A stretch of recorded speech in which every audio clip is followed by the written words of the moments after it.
अस्सलामुअलैकुम। तमाम तरीफ़ां उस पाक परवरदिगार दियां जिहड़ा आलमीन दा पालने वाला है, तो लखां करोड़ां दरूदो सलाम हज़रत मुहम्मद मुस्तफ़ा सल्लल्लाहु अलैहि वसल्लम और उसदी आले पाक ते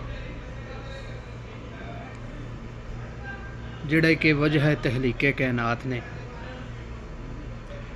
प्यारे दोस्तों, अज तुहाडे नाल एक गल शेयर करनी है। गल बड़ी दिल नूं छू लैण वाली है। मैनूं ते लगी है, हुण अगों तुसीं अपनी राय दा इज़हार करना। अज असी ड्यूटी ते गए तो एक जगह ते काम कर रहा सां। उत्थे एक बच्चा देखिया साइकिल चला रहा सी। वो बच्चा साइकिल ते बहिंदा सी ते एक पैडल भी नहीं सी मारदा ते डिग पैंदा सी। बार बार बार बार वो पता नहीं वो कितनी बार वो बैठा है। आखिर वो साइकिल नूं रेड़ के पैदल ही चला रहा, फिर उहदे ते बहिंदा, फिर डिग पैंदा, फिर थोड़ी जी ਚੱਲੀ ਉਹਦੇ ਤੇ ਇੱਕ ਵਾਰੀ फिर डिग पैंदा।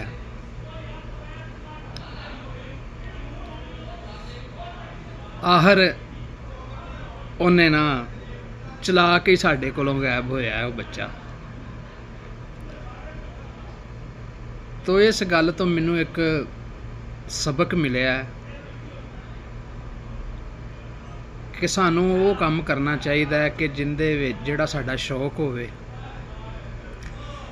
कोई भी इंसान है, किसी चीज़ का उन्होंने शौक है ना, तो उन्होंने हमेशा वो काम करे तो उन्होंने उहदे विच थकावट महसूस नहीं होएगी।